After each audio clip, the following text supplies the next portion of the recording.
ইতিহাস গড়ে new York সিটিতে প্রথম মুসলিম মেয়র হলেন ডেমোক্রেটিক প্রার্থী জোরান মামদানি। মঙ্গলবার স্বতন্ত্র প্রার্থী সাবেক স্টেট গভর্নর অ্যান্ড্রিউ কুমোকে 150,000-এর বেশি ভোটে হারিয়েছেন তিনি।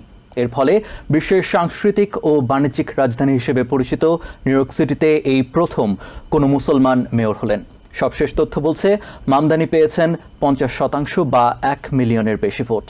কুমোর ঘরে গেছে 42% বা 834,000-এর উপরে ভোট এবং রিপাবলিকান প্রার্থী কার্টিস লুয়া পেয়েছেন মাত্র 7% বা 143,000-এর বেশি ভোট। সেই সাথে পরাজয় স্বীকার করে নিয়েছেন লাল শিবিরের এই প্রার্থী। এদিকে এনওয়াইসি বোর্ড অফ ইলেকশনস বলছে এদিন রেকর্ড 2 মিলিয়ন ভোট পড়েছে। 1969 সালের পর এই প্রথম এত বিপুল ভোট পড়েছে সিটি মেয়র নির্বাচনে। নিউ জার্সি, ভার্জিনিয়া ও নিউ ইয়র্কে নীল শিবিরের প্রার্থীদের জয় জয়কারে অভিনন্দন জানিয়েছেন সাবেক প্রেসিডেন্ট বারাক ওবামা।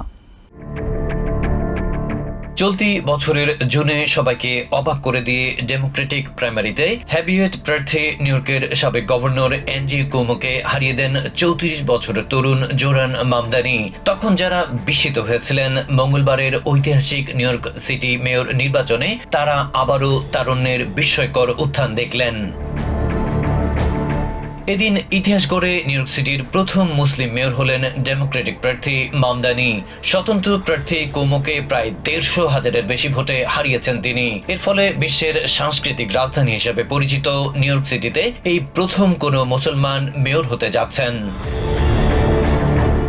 সবশেষ তথ্য বলছে মামদানি পেয়েছেন 50% বা 1 মিলিয়নের বেশি ভোট। কুমোর ঘরে গেছে 42% বা 840,000-এর উপরে এবং রিপাবলিকান প্রার্থী কার্টিস লিওয়া পেয়েছেন মাত্র 7% বা 143,000-এর বেশি ভোট। সেই সাথে পরাজয় স্বীকার করে নিয়েছেন লাল শিবিরের এই প্রার্থী। এদিকে এনওয়াইসি বোর্ড অফ ইলেকশনস বলছে এদিন রেকর্ড 2 মিলিয়ন ভোট পড়েছে। 1969 সালের পর এই প্রথম এত বিপুল ভোট পড়েছে সিটি মেয়র নির্বাচনে। এক এক্স বার্তায় এমন অর্জনে স্থানীয় ভোটারদের প্রতি কৃতজ্ঞতা জানিয়েছে বোর্ড।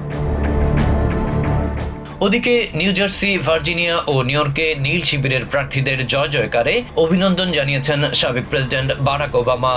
সামাজিক মাধ্যমের এক বার্তায় তিনি বলেন, ঐক্যবদ্ধ থাকলে যে বিজয়ী হওয়া যায়, এই নির্বাচন তার জ্বলন্ত প্রমাণ।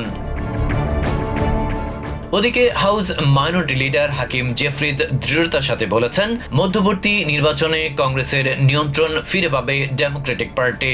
এনবিসি নিউজের সাথে সাক্ষাৎকারে তিনি বলেন, প্রেসিডেন্ট ডোনাল্ড ট্রাম্প একের পর এক প্রতিশ্রুতি ভঙ্গ করায় সাধারণ মানুষ তার দিক থেকে মুখ ফিরিয়ে নিয়েছে।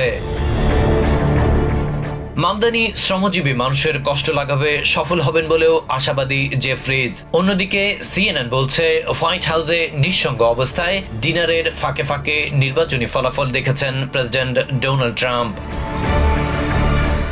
Adib Mohammad, TVN 24 news desk. New York থেকে সম্প্রচারিত টিভিএন 24 টেলিভিশন বিশ্বজুড়ে বাঙালির কণ্ঠস্বর।